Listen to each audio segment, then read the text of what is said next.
मैया दी होगी मेहरबानी मेहरबानी मैया दी रब में दीवानी दीवानी मैया दी रब में दीवानी मैया दी होगी मेहरबानी मेहरबानी मैया दी होगी मेहरबानी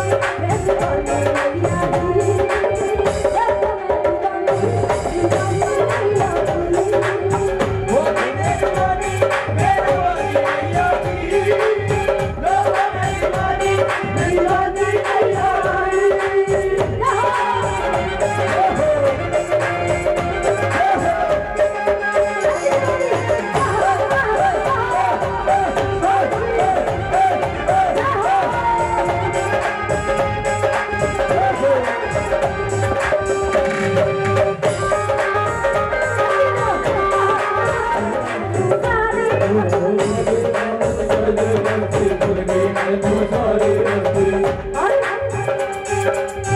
होगी मस्तानी मस्तानी मैया दी होगी मस्तानी मस्तानी मैया दी रब में दीवानी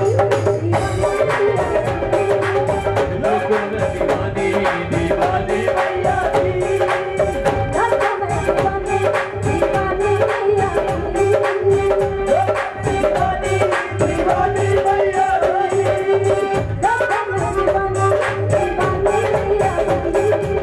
लोग में दीवानी दीवानी मैया दी लोग में दीवानी मैया दी लोग में दीवानी दीवानी मैया दी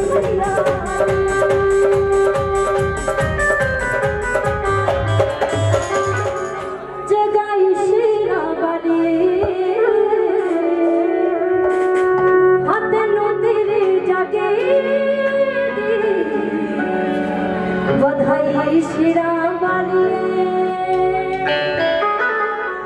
आज किनार चांदी हर साल शेरा वाली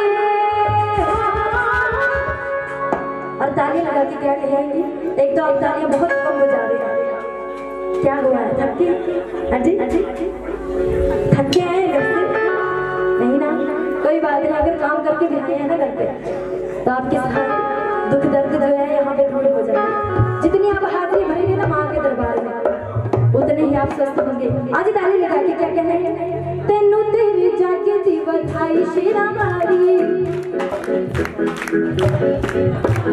जी क्या बात है यही हालत है पीछे वाले से क्या उम्मीद रखेंगे तालियां सभी ने लगा रही अगर मैं नहीं आपको देख रही तो एक बात ध्यान में रखिए कि जो महामाई हमारे सामने है ना ये तो हमें देख रही है तो माँ की यार एक एक आदमी पर नजर है कि कौन मेरे दरबार में कैसे हाजिर बन रहा है आज तेनू तेरी जाके दी बधाई शेरा वाली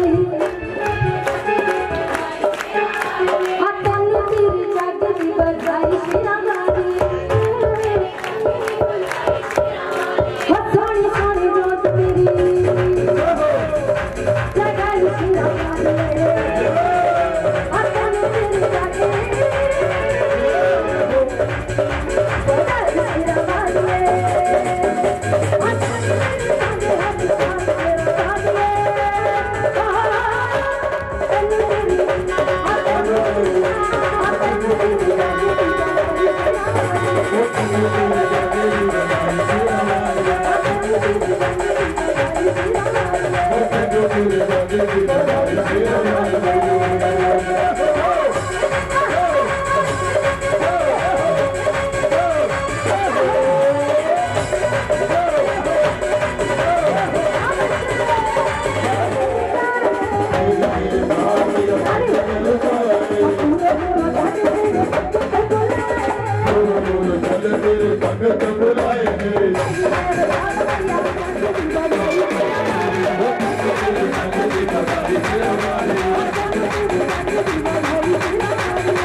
तालियों की आवाज आ रही और गाएंगे भी चिपटियां ने संगीतम प्यारियां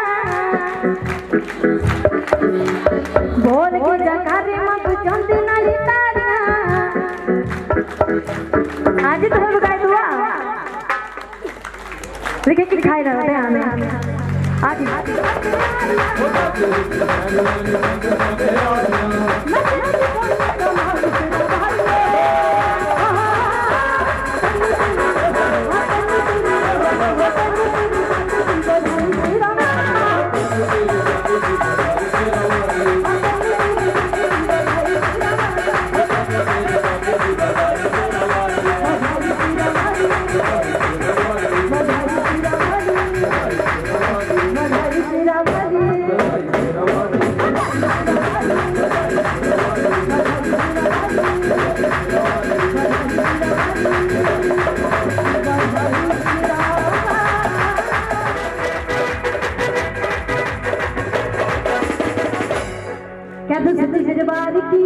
शिरावाली मैया की आजी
जबरदस्ती खड़ा किया गया। सबको खुशी है ना आज की शादी की भी खुशी है तो बताना है महामाई को। देखिए आप इतने दूर दूर से आए हैं और हम भी आपके नाच ही क्योंकि महामाई दीदी कहती कि बड़ा सुंदर ही नाच जब सब आता है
झूम रहे, कोई माँ को बुलाना है।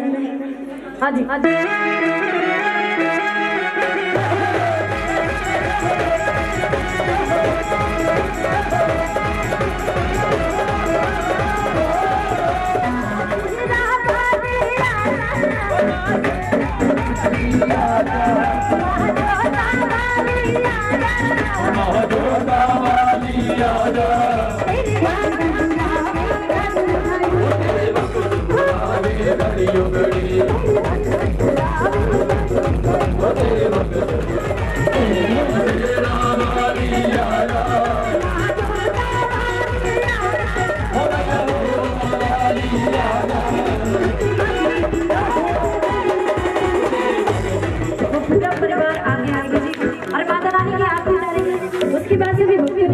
बारी बारी से माता रानी के चरणों में माथा टेकना है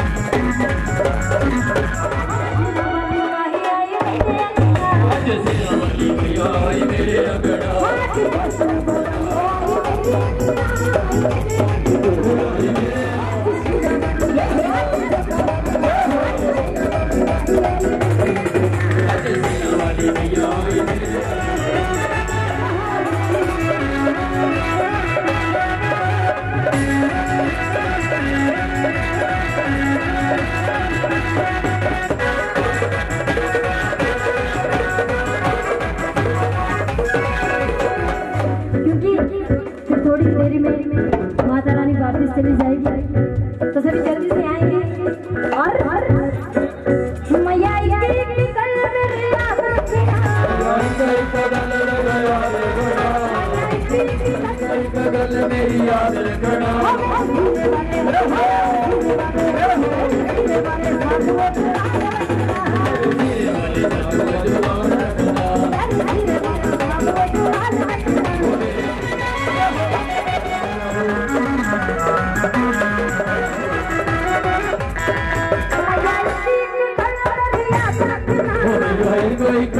मेरी याद रखना। कोई कगल मेरी याद रखना, कोई कगल मेरी याद रखना। आज तेरा वाली भैया मेरे अंगना, आज वैष्णो भैया मेरे अंगना। मेरी भैया जी के गोरे गोरे हाथ मेरी मैला,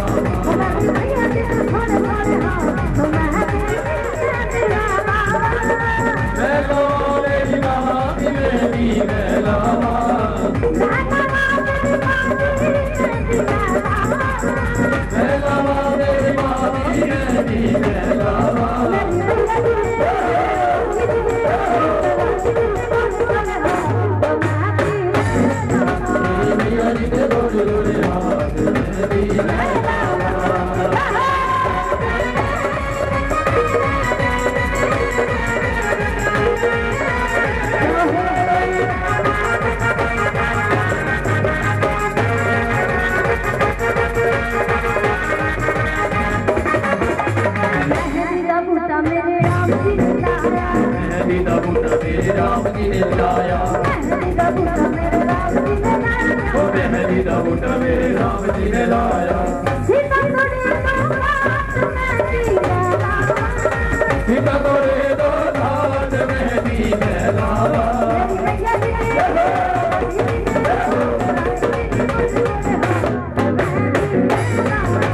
मैया जी दे गोरे गोरे हाथ मेहंदी में लाया।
सच्चे दरबार की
मैया जी के प्यार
Dari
में होई सुपना देख के तंग ना होई माते पर का होर न कोई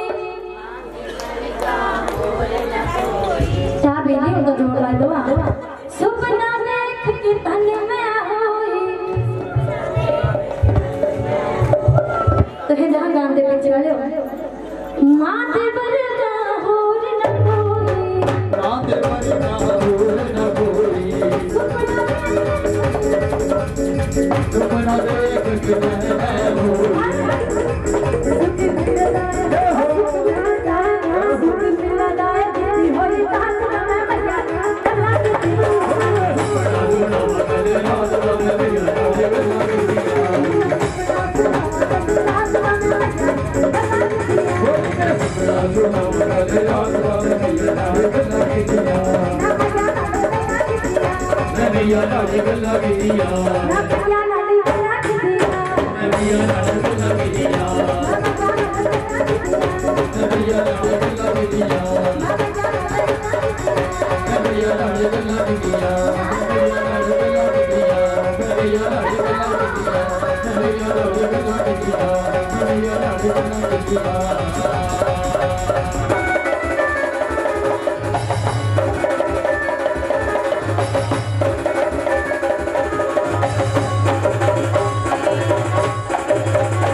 जोरदार तालियां हमारे छोटे छोटे आवाज गाना सुनी रहा हाँ जी सुना है सुना तो है पर लेकिन गाना नहीं डर लगता है हार जाएगा बाजी हार जाएगा हाय हार जाएगा बाजी हार जाएगा जब ताली किसी वो बंदेगा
सच्चे दरबार की सतगुरु महाराज की संग है सरदा परया पग की ओर सचाएगा जिस दे बिना न पूर्ण होवे जगरा का हमाईगा जयकारा काला राजा बोल सच्चे दरबार की। जब इस चौकी के साथ माता तारा रानी की कथा का प्रसंग आप सुनेंगे, भोग का प्रसाद लेकर के जब जाएंगे तब जाकर के बनेगा माता रानी का जागरण।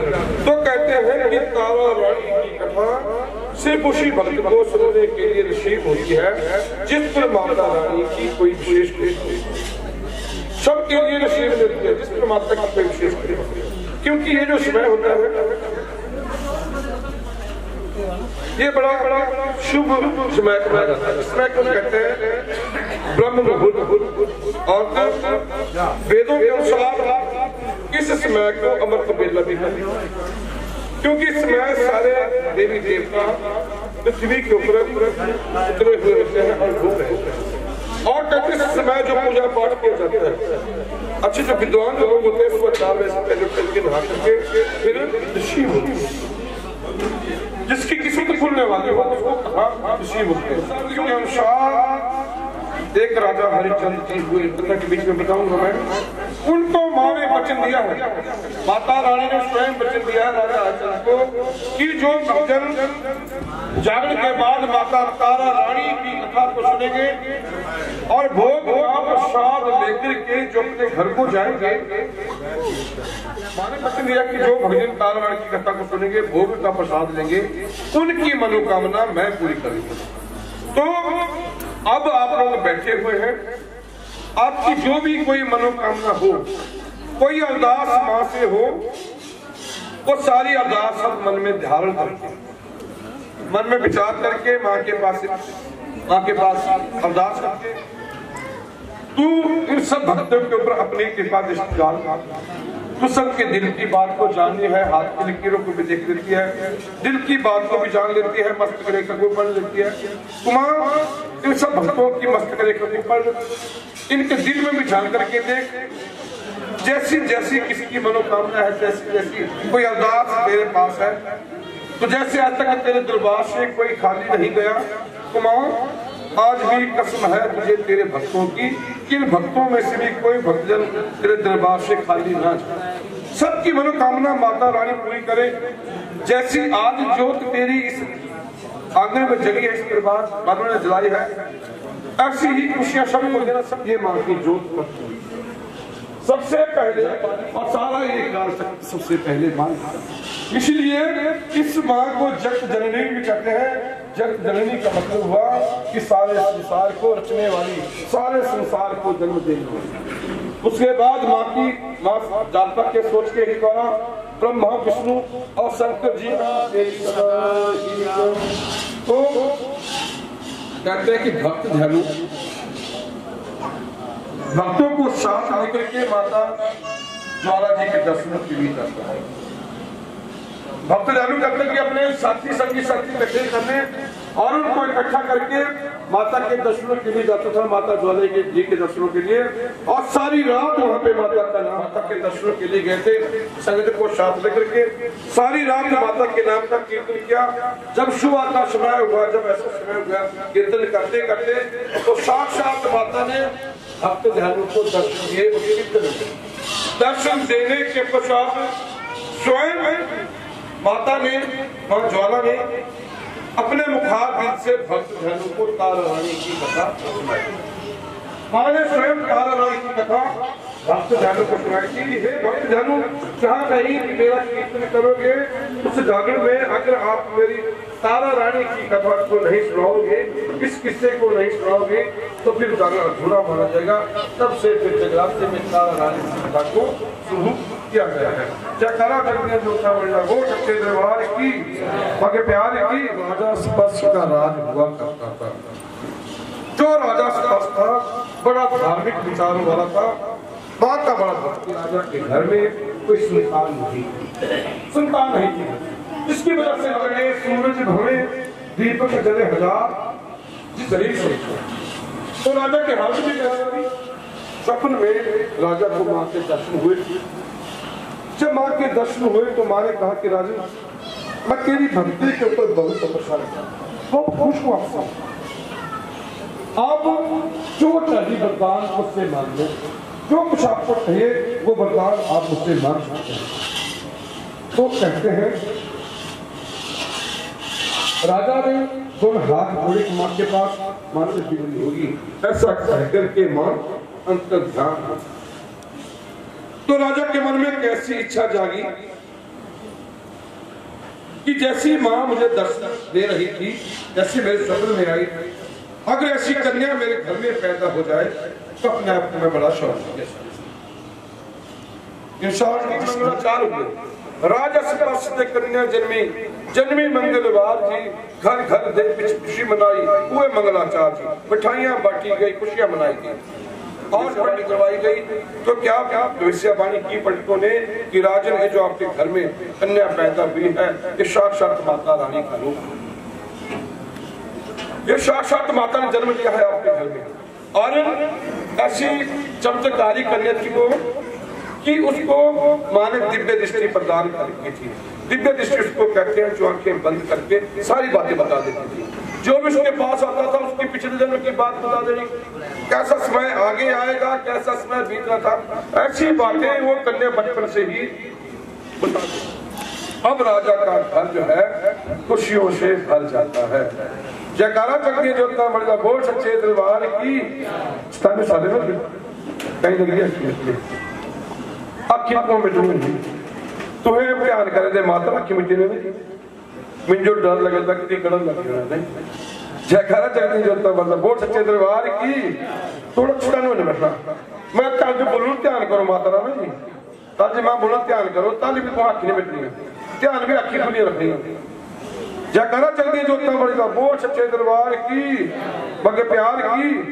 कथा वैसे बड़ी लंबी है लेकिन आपको मैं संक्षेप में सुनाऊंगा, 3-4 में संक्षेप में सुनाऊंगा, थोड़ा तन होकर के रहेगा आप, तो कथा जल्दी समाप्त हो जाएगी। अगर आप सुस्त पड़ेंगे तो फिर लंबा चलेगा काम, क्योंकि साथ साथ में चलते रहेंगे आप तो मैं थोड़ा फास्ट हो जाऊंगा।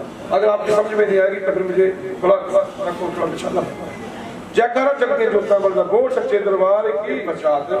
राजा के घर में दूसरी कन्या का जन्म। अब दूसरी कन्या पैदा होने लगी। जब दूसरी कन्या पैदा हुई तभी भी राजा ने बड़ी खुशी मनाई। फिर अपने पंडित के पास गया, जैसे आप जाते हैं ना, सबसे पहले बोल पंडित जी को कि देखना कैसे ग्रह के पड़े हुए, इसको देख सकते हैं कि नहीं देख सकते हैं, तो पहले से पता चल गया। अब पंडित के पास गया राजा, उस कन्या की जब कुंडली बनाई तो पंडित ने कुंडली देखी तो क्या देखा कि कन्या जो है गंडमूल नक्षत्र में पैदा हुई।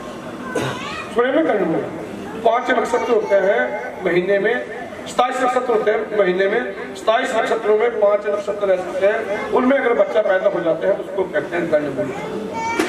ऐसा जो बच्चा पैदा होता है कई बार परिवार के ऊपर बड़ा भारी पड़ता है, माता पिता के ऊपर भारी पड़ता है, लेकिन सारे परिवार के लिए ऐसे बच्चे के ग्रह हल्के रहते हैं।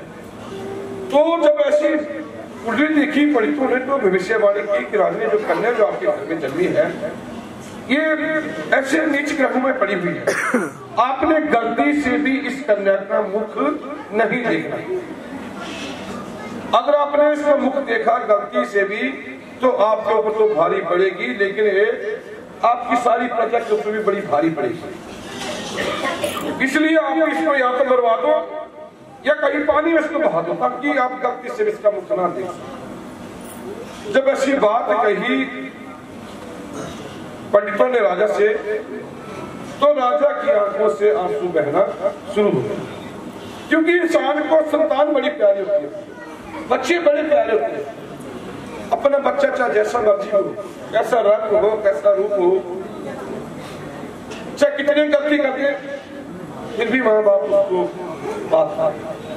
और कहावत के अनुसार अगर इंसान हारता है तो किसके आगे? अपनी औलाद के आगे। हारता क्यों है? हारता इसलिए है कि औलाद जो है बड़ी प्यारी होती है और प्यार के आगे इंसान को हारना पड़ता। तो अब बेटी के बारे में जब बताया कि इसको मरवाना पड़ेगा या बहाना पड़ेगा, तो अब राजा को मन में बड़ी मन जो है बड़ा दुख होता है। जब दुख होने लगा मन में, सोचने लगा कि पता नहीं मैं कैसा अब आता हूँ, पता नहीं मैंने कैसे कर्म किए होंगे पिछले जन्म में जिसकी वजह से अब ऐसा दुख मुझे मिलेगा। जब ऐसा सोच जाती है राजा की, तो राजा की आंखों से आंसू बहना शुरू हो, रोने लगे राजा। जब आंसू बहने लगे राजा के आंखों से, फिर पंडित फिर राजा को समझाया कि देखिए राजा, इसमें आपका कोई दोष नहीं है, ये बेचारी कुछ भाग्य ही ऐसा लेकर के आई है, इसकी किस्मत में लिखा ही कुछ ऐसा है, इसका भाग्य ही कुछ ऐसा है, इसकी किस्मत में लिखा ही कुछ ऐसा है। इसकी ऐसी किस्मत क्यों लिखी गई? ये जो इंसान की किस्मत लिखी जाती है, हमारी और आपकी भी, हम दोष किसको देते हैं? भगवान को कि कैसी किस्मत हमारी, कैसे दुख हमारी किस्मत मिलते हैं। लेकिन लिखने वाले कौन होते हैं? हम लोग स्वयं। जैसे कर्म हमने पिछले जन्म में किए हैं, वैसे ही उन कर्मों के अनुसार हमें ग्रह करे हुए, और ग्रहों के अनुसार अपने सुख दुख हम लोग भोग, जैसे कि बाकी आए मैं समझ रहे हैं। तो उस कन्या के बारे में पंडित बिन राजा को समझाने लगे कि इसको ऐसे ग्रह क्यों पड़े, इसको ऐसा दुख क्यों लगेगा। उसके पिछले जन्म की बात राजा को समझाने लगे, पिछले जन्म की बात मुझे बताने लगे राजा को, इसको अब ऐसे ग्रह क्यों पड़े, अब इसको ऐसा दुख क्यों लगेगा। तो क्या समझाया कि हे राजा, ये जो आपकी कन्याएं हैं, एक कन्या पहले जन्मी थी तारा में, ये भी, और जो कन्या अब पैदा हुई है ये भी, ये पिछले जन्म में भी शकी बहनें थी। राजा दक्ष प्रजापति के घर में इन दोनों बहनों का जन्म हुआ था, और ये दोनों बहनें बचपन से ही बड़ी धार्मिक विचारों वाली। जयकारा जगदीश ज्योतिना बड़ी बोल सच्चे दरबार की, दरबार की ताने सारे में पीछे देखो। इतना दोस्त सामने इतना दोस्त किसी ने बखा कोई सही होना, दोस्त किसको लगना सिर्फ जागदा कर बखा कोई सही होना नहीं। तो बखा वाला ध्यान दो अपने आप रखना नहीं कि बखा कोई सुनता रहे तो कोई सुनते रहे। बखा वाले दिन कौन चितान रखेगी, बखा को सोने लगो किसको बोला उठ में पा दी चढ़ावा दो चितान हो जाता है, पानी पूरी पिया दो, चाह पिया दी। जयकारा जगदीश ज्योतिना बड़ी बोल सच्चे दरबार की, मगे प्यार की। आज की बात समझनी है,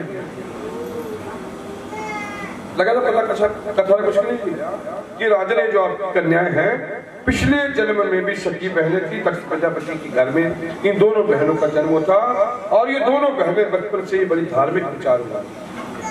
एक रोज की बात है कि दोनों बहनों ने एकादशी का व्रत रखा हुआ था, और व्रत वाले दिन छोटी बहन ने गलती से मांस खा लिया। देखा क्या पाया कि दुई बहनी रखो रखा व्रत, बड़ी बहनी भेजी छोटी बहन प्रसाद ले आने का। प्रसाद लेने गई बाजार जो दुकानदार लोग थे सिर्फ मांस को बोलते थे महाप्रसाद, वो महाप्रसाद ले लो महाप्रसाद ले लो ऐसे आवाज लगा रहे थे। और छोटी सी बच्ची थी, उसने सोचा शायद यही प्रसाद होता है, इसको यही ऐसा। उसने क्या किया, मांस वाला ऐसा प्रसाद ले लिया और उसको खा लिया, थोड़ा सा घर को भी ले आई। जब घर को लाई बड़ी बहन को, जब बड़ी बहन ने देखा तो मांस है। जब पता लगा किसी ने खा लिया है तो गुस्से में आकर के अपनी छोटी बहन को शाप दे दिया बड़ी बहन ने कि जा, तुझे मांस खाने का अगर इतना ही शौक है तो छिपकली बन जा, छिपकली बन करके कीड़े मकोड़े खा। ऐसा शाप दे दिया अपनी छोटी। अब शाप के प्रभाव से जो छोटी बहन है छिपकली बन जाती है, छिपकली बन करके कीड़े मकोड़े खाती, छिपकली बन गई। अब ऐसे ही समय बीतता गया। कुछ समय के बाद क्या घटना हुई कि उस गांव में आकर के एक साधुओं की मंडली रुकी, साधु आगे। पिछले समय में जन्म समय में होता था, मैंने भी देखा जब छोटे छोटे होते थे ऐसे गांव के नजदीक ऐसे साधुओं की कुटियां होती थी, तो वहां पे साधु आते थे बाहर से घूमते। तो हमारे जो गांव के जो बुजुर्ग होते थे उन साधुओं की बड़ी सेवा करते थे, ढूंढने के लिए लकड़ियां ले जानी, नसरावा ले जाना। और साधु लोग और शक्तियों वाले होते थे, धर्म का प्रचार करते थे, कई प्रकार के उपदेश कई प्रकार की शक्तियां लोगों को बांटते थे। तो गांव में साधु ठहर गया करते जो साधु ठहरे, उस साधु की मंडली में एक साधु ऐसा था कि बड़े गुस्से वाला था। उस साधु की बड़ी गर्म थी, गुस्से वाला था। तो एक दिन क्या हुआ कि कहीं से कोई गाय आई, गाय को लगी थी प्यास, और जो गुस्से वाला साधु था वो अपने ध्यान में बैठा हुआ था कहीं पे। तो उसके पास था करमंडल पानी वाला, उस करमंडल में पानी था, गाय को लगी थी प्यास, ने क्या करमंडल से पानी पी। जब पानी पी लिया तो साधु को जब उसकी आवाज सुनाई दी तो देखा पानी पी लिया, कुछ निकला दिया है। अब गर्म तबीयत वाला तो था, गुस्सा आ गया उसको। जब गुस्सा आया तो उसने क्या किया, गाय को ही पीट दिया। गाय जब गाय को पीटा, लहू लुहान कर दिया। बाकी साधु ने जब देखी गाय की हालत तो उसकी शिकायत जो है अपने गुरुदेव के पास था कि महाराज ये साधु नहीं बल्कि कोई कसाई है, ये गाय को कैसे अत्याचार कर रहा है, लोग हमें क्या कहेंगे कि ऐसे साधु गाय। तो कहते हैं कि गुरुदेव ने गाय की जब हालत देखी तो गुरुदेव ने उस साधु को अपनी मंडली से बाहर निकाल दिया कि ऐसे साधुओं की हमारी मंडली में कोई जरूरत नहीं है। बाहर निकाल दिया मंडली से। जब बाहर निकाला साधु को तो साधु को बड़ा गुस्सा आया कि देखो मेरी बेइज्जती कर दी इतने लोगों के बीच, और सोचने लगा कि जो मेरी बेइज्जती कर रहे हैं, अपमानित मुझे कर रहे हैं इतने लोगों के बीच में, तो मैं इस बेइज्जती का बदला लेकर के बताऊंगा जब मेरा कोई समय आएगा, मैं बेइज्जती का बदला लूंगा। चला गया गुस्से से। अब कुछ समय बीत गया, इस घटना को हुए कुछ महीनों के पश्चात क्या हुआ कि जो गुरुदेव थे, उस मंडली के जो मुखिया थे, उनके मन में ऐसी इच्छा जागी कि कोई ने एक भंडारा रचाया जाए। यज्ञ रचाया गुरुदेव ने, सोमापति अमावस्या उसका यज्ञ रचाया, जिसका हवन डाल करके यज्ञ किया जाएगा, उसका प्रसाद बांटा जाएगा।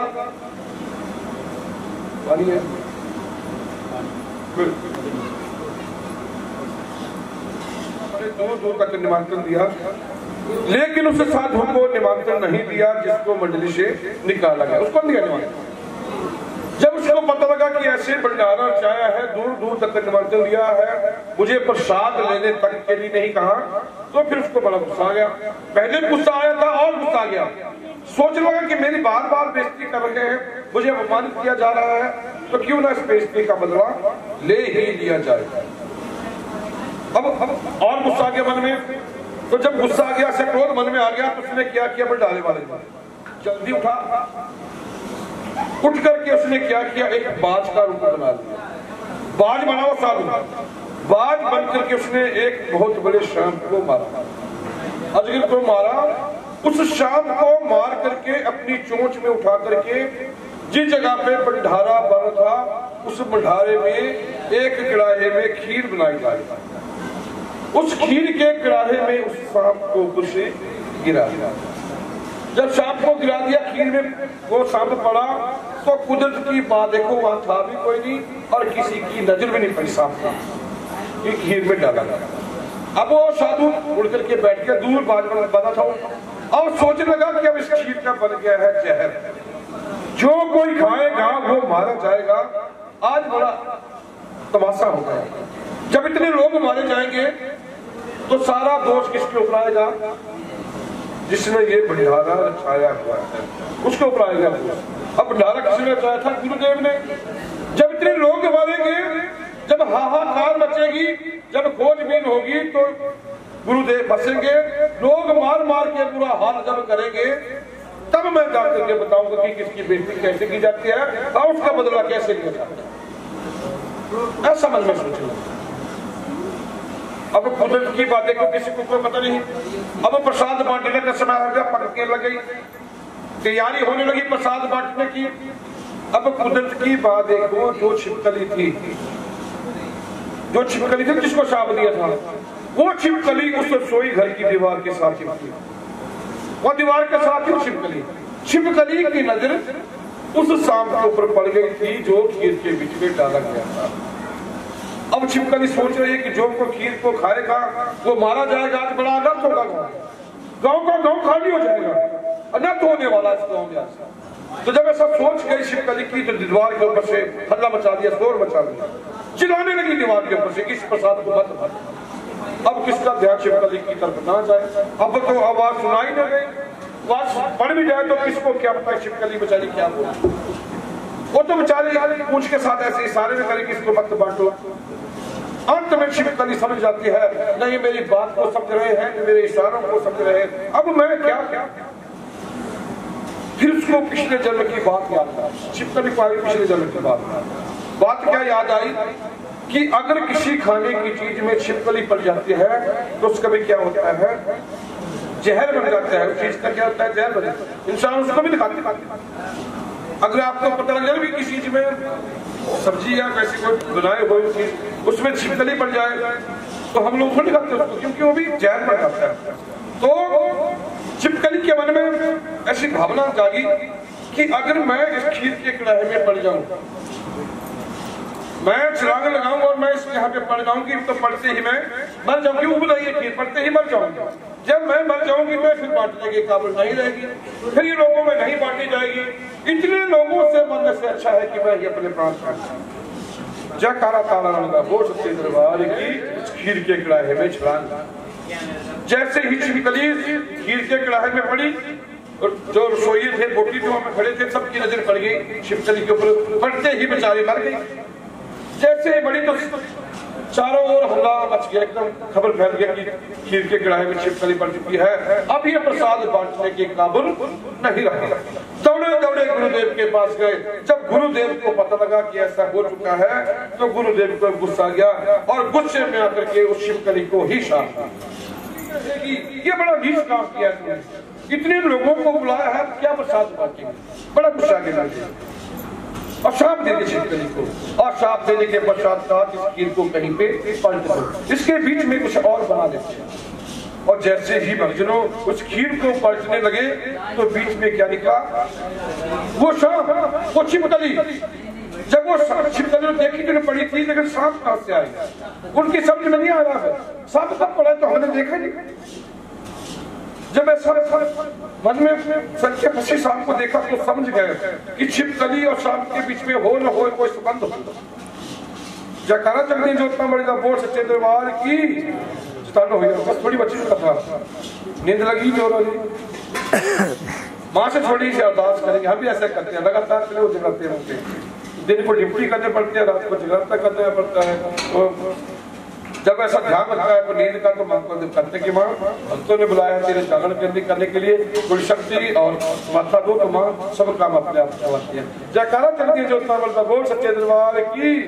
वो निंदरे परे परे ओ चली जाओ खड़ी पर राम चपला। सारे बोलो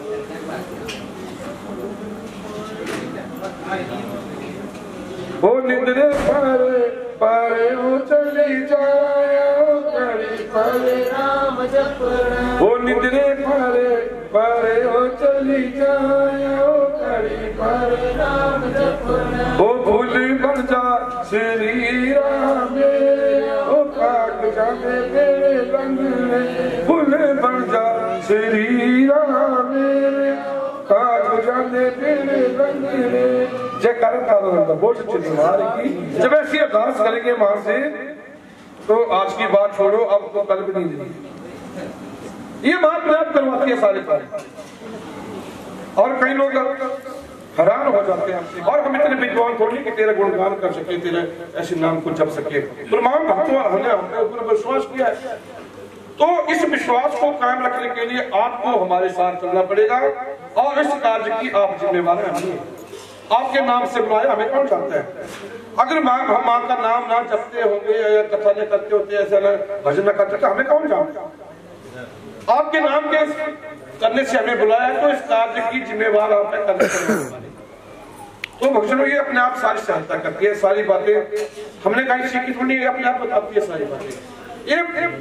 एक बार जब इसके साथ आपका प्यार हो जाएगा ना जी, तो ये अपने आप दिमाग में अपने आप बातें डालती है, अपने आप सहायता करती है अपने भक्तों की। इससे दूसरे भक्त को पूछने की जरूरत नहीं पड़ती है, अपने आप रास्ता बताती है। इसके सहारे की जरूरत पड़ता है। जहां में आप जाएंगे आपको लगा कि मेरे साथ मेरी माँ है, मुझे किसी दूसरे की जरूरत नहीं। जयकारा जगदीश जोतना बड़ेगा बोल सच्चे दरबार की। खीर को पलट दो। जब खीर को पलटा तो सांप और वो छिपकली निकले। जब वो निकले तो समझ में नहीं आ रहे थे, तो फिर बैठे अंतर ध्यान हुए गुरुदेव। ध्यान लगाया गुरुदेव ने जब ध्यान लगाया तो सारा दृश्य आंखों के सामने आ गया। पता लग जाता है कि कैसे हमसे बदला लेने के लिए इस सांप को इस खीर के बीच में डाला था, लेकिन छिपकली की वजह से इतने लोगों की जान बच गई। हमने क्या किया, इसको बेचारी को सांप दे दिया। हमने तो बात करके हम तो गुनाहगार हो गए इसके बेचारी का, और फिर पश्चाताप कर गई। तो हम तो बड़ी गलती हुई, गुस्से में हमने इतनी बड़ी गलती कर दी। अब सत्यम की बात है, जो मुख से शब्द निकल गए वो तो बेचारे पूरे होकर रहेंगे, सांप दे दिया और तो पूरा होकर रहेगा, भगवान को मिटाने वाला। तो फिर कहते हैं कि क्षमा मांगी छिपकली से, और ऐसा आशीर्वाद दिया फिर छिपकली को। फिर आशीर्वाद दिया छिपकली को कि जा, तेरा जन्म जो है एक बड़े ऊंचे घराने में होगा, जिसकी वजह से तेरा नाम पूरे संसार में अमर हो जाएगा और लोग तेरा नाम निश्चितता के साथ लिया करेंगे। ऐसा आशीर्वाद दिया छिपकली। अब दो घटनाएं हो गई छिपकली के जीवन में, एक तो मिल गया शाप, एक मिल गया आशीर्वाद। अब शाप के साथ को क्या हुआ, उसको पढ़ के नीचे ग्रह। अब पहुंच रहा वहीं पे जहां से कहानी शुरू हुई। दूसरी कन्या जन्म थी ना, पिछले जन्म की बात बताई पंडितों ने। ये पिछले जन्म में छिपकली थी, इसको शाप लगा था ऋषियों का, और जिसकी वजह से इसको नीचे ग्रह बने हुए। जो आशीर्वाद दिया था, आशीर्वाद के अनुसार कुछ घर में अब इसका जन्म तो हो गया, बड़ा घराना तो उसको मिलकर जन्म हो गया अच्छे घर में, लेकिन कुछ ग्रह बढ़ गए नीच के ऊपर इसको शाप लगा है। अब राजा समझ गया कि होली का कोई और काल चक्र है। उसके हिसाब से क्या किया राजा ने, विद्वानों को बुला करके एक लकड़ी का मुख बनाया, लकड़ी का बक्सा बनाया, हीरे मोती जड़ दिए उसमें, और उस कन्या को बीच में बिठा दिया, और सुबह के समय क्या किया, गंगा नदी के तट पर जाकर के उसको पानी में बहा दिया, और उससे क्षमा मांगी कि मेरा और आपका इतना ही संबंध था, आगे जहां भी तेरी किस्मत होगी अपने आप चली जाएगी। अब देखने वाला अपने आप किस्मत। जयकारा तारा का बोल सच्चे दरबार की। पानी में बहा दिया संदूक, छोटी सी बच्ची कई दिनों से पानी में तैरा, संदूक को किनारा नहीं मिल रहा है, चारों ओर समुद्र, चारों ओर पानी, जैसे बच्ची की नजर जाती चारों ओर पानी, छोटी सी बच्ची अब दिल टूट जाता है। जब दिल टूटने लगा छोटी सी बच्ची का, तो माँ का ध्यान किया, माँ से अरदास करने लगी कि माँ मुझे किसी जन्म की ये सजा मिला, तो मेरी बेरी नो बनेगा शेरा वाली माँ। माता पिता ने जुल्म कमाया, माता पिता ने जुल्म कमाया, मिंजो पानी बिच दिता है बहा शेरा वाली माँ। नदी के किनारे में गई, स्नान करने के लिए आए पंडित। स्नूक को देखकर पानी में तैर रहा है, पकड़ने लगे। अब पंडित के किस्मत में स्नूक नहीं दिखा था, पकड़ने लगे, हाथ से छूट गया। हीरे मोती चमकने लाल छा के मन में कि इसको पकड़ूं मैं यार, अगर मेरे हाथ में आ जाए तो मैं धनवान बन जाऊंगा। और फिसल गया, से गहरे पानी में चला गया स्नूक। कोशिश की, पंडित डूबने लगे। इतनी देर में क्या हुआ कि एक भीड़ मछुआरा भी नदी के किनारे पर आया, भंगिया नदी के किनारे। उसने देखा कि एक संदूक तैर रहा है, एक इंसान भी डूब रहा है। उसने क्या किया, उसने भी छलांग लगा दी पानी में। वो तैरना जानता था, उसका रोज का काम था। उसने क्या किया, उस संदूक को बाहर निकाल दिया, पंडित जी को बाहर निकाल दिया। तो पंडित जी ने बोला कि मेरा नहीं है, तो ऐसे पानी से बहता हुआ आया था संदूक, तो और उसको मिलकर के बांट देता, आपका भी हिस्सा बन गया, मेरा भी बन सकता है इसमें हिस्सा। तो चलो पहले मैंने इसको देखा था, तो बाहर का हिस्सा मुझे दे दो, बीच में जो कुछ निकलो आपको। दोनों में हुए कंप्रोमाइज। तो बाहर का हिस्सा पंडित का आ गया और अंदर का हिस्सा आ गया भीड़ के हिस्से में। अब जब संदूक को खोल करके देखा तो बीच में क्या निकला, छोटी सी जयकारा चल रही जो बोल सच्चे दरबार की। अब कथा में आपने बात नहीं करनी है, अपने घर को लेकर। जब घर को ले गया, घर वाली को सारी बात बताई, तो घर वाली बेचारी सोचने लगी कि देखो हम गरीब लोग थे, भिक्षा मांग के गुजारा करते हैं, रहने को घर नहीं, ऐसे झोपड़ी बनाई हुई है आसपास की। आने वाला समय सर्दियों का है, न खाने के लिए रोटी है, न दूध का प्रबंध है, तो बच्ची बेचारी भूखी मर जाएगी। ये तो पाप लगेगा, मैं किसी और को दे दो, नहीं पड़ेगी, इतनी सुंदर बच्ची है, मर जाएगी, बड़ा पाप लगेगा। भीड़ नहीं गई, क्योंकि बच्चा पालना को सौखा नहीं आता। बड़ी मुश्किल से माता की पत्नी कितनी सेवा करके बच्चे को जाते, तब जाके बच्चे पाले जाते हैं। जयकारा चकती जोता बड़ा बोल सच्चे दरबार की। अब जब ऐसी बात कही घरवाली ने तो भीड़ करके नहीं, मुझे देने को माने नहीं कर सकता, मैं इसको नहीं दूंगा चाहे जैसे मत इसको कहीं भिक्षा मांग के इसको दूध लाना पड़े या कोई प्रबंध करना पड़े, मैं करूंगा, लेकिन बच्चे को नहीं दूंगा, क्योंकि जब से मैं इसको पकड़ के लाया हूँ मेरा मन बड़ा खुश है और मुझे देख रही है बच्ची हंस भी रही है, ऐसा लग रहा है जैसे मेरी अपनी बेटी। और कहते हैं जब ऐसा मन बना उनका तो कहते हैं उस बच्ची को उसने अपनी घरवाली की गोदी में डाला तो ऐसा चमत्कार हो गया माँ का कि जो उसकी घरवाली थी उसके स्तनों में अपने आप दूध की धारा बहना शुरू हो गई। जयकारा तारा लड़का बोल सच्चे दरबार की। जब ऐसे चमत्कार हो गया तो भीड़ और भीड़ समझ गया किसी और की कन्या नहीं, ये हमारी कन्या है, ये हमारी बेटी है, जिसके आने से ऐसे जो है शुभ काम हो रहे हैं, अपने आप सारे प्रबंध हो रहे हैं, ये बेटी बड़ी सौभाग्यशाली है, हमारी बेटी है। और कहते हैं कि उस बेटी का उस कन्या का नाम उन्होंने रखा, फिर रुक्मणी प्यार से रुको रुको कह करके पुकारने लगे और कुछ ही दिनों में वो इतनी प्यारी हो गई भीड़ और भीड़ी को कि उसके बिना एक पल भी न रहे, बहुत प्यारी हो गई कन्या। जयकारा चकती जोता बड़ा बोल सच्चे दरबार की। और भीड़ और भीड़ी अब उसका उनका घर खुशियों से बदलता है, उस बच्ची के साथ ही खाना, उसके साथ ही सोना, अब मस्त खुश है। अब कन्या प्राय धन कब जवान हो जाती है माता पिता को पता लगता है। अब तारा रानी जो राजा के घर में पल रही बड़ी हो चुकी है, देखो अब किस्मत की बात होती है, एक तारा एक रुक्मण दोनों ही माँ की पुजारी, माँ को मानने वाली थी दोनों, एक तारा एक रुक्मण दोनों ही माँ की पुजारी, अंतर क्या दोनों बहनों में बोलो, हो अंतर क्या दोनों बहनों में बोलो, एक राजकुमारी एक भाग्य की मारी, एक जब पैदा हुई तो घर में बजने लगी सहनाई, बजने लगी सहनाई, एक जब पैदा हुई अभागन पानी बीच बहाई, एक गाय एक रोए दोनों ही माँ की पुजारी।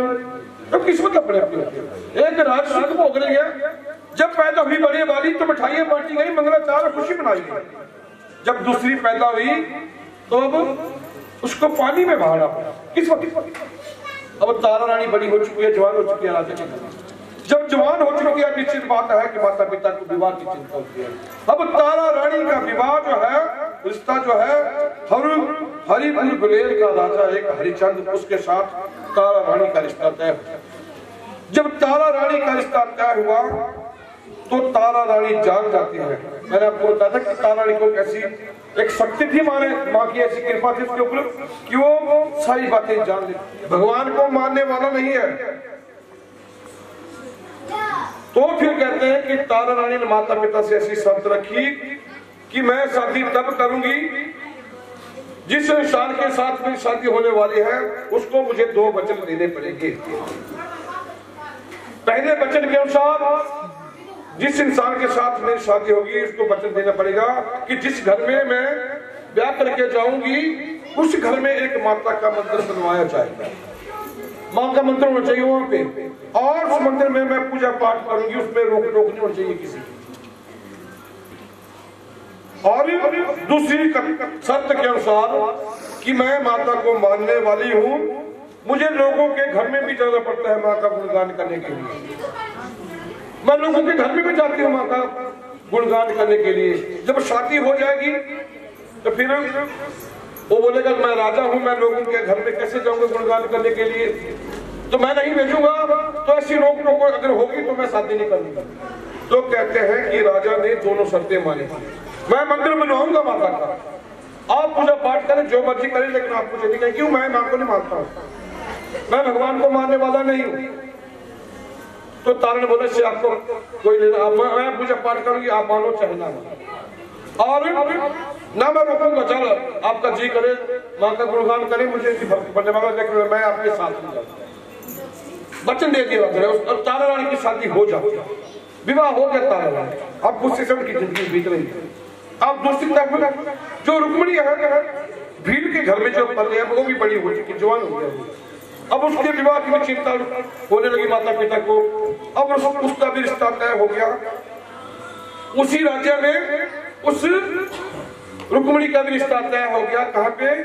जो राजा हरिचंद्र जी हुए उसके महल में जो रुक्मिणी की सस बनने वाली थी, वहां पे झाड़ू लगाने वाली एक कर्मचारी झाड़ू लगाती थी। रुक्मिणी की सस जो बनी उसके बेटे के साथ रुक्मिणी की शादी। और कहते हैं जब विदाई होने लगी रुक्मिणी की, तो जो भीड़ और भीड़ थी उनको बड़ी प्यारी थी। तो कहते कन्या प्राय धन कितनी प्यारी हो, कितनी बड़ी सुंदर हो, सुशील हो, पढ़ी लिखी हो, एक नजर ससुराल को भेजने पड़ती है। कितनी प्यारी हो तो बदलती है। यहाँ पे एक ऐसा प्रसंग है। अब क्या हुआ? काफी समय बीत गया, विवाह हुआ, तारण का विवाह भी हो चुका है, रुक्मिणी का विवाह हो गया, काफी वर्ष बीत गए, 10-12 वर्ष बीत गए। अब क्या हुआ? एक रोज क्या हुआ? एक रोज की घटना है कि रुक्मिणी की जो सस थी वो बीमार हो गई। जो रुक्मिणी की सस थी वो बीमार हो गई। जब बीमार हो गई उसने क्या किया? रुक्मिणी की ड्यूटी लगा दी, आज मेरी जगह जाकर के तू ही महल की सफाई करके आ जा।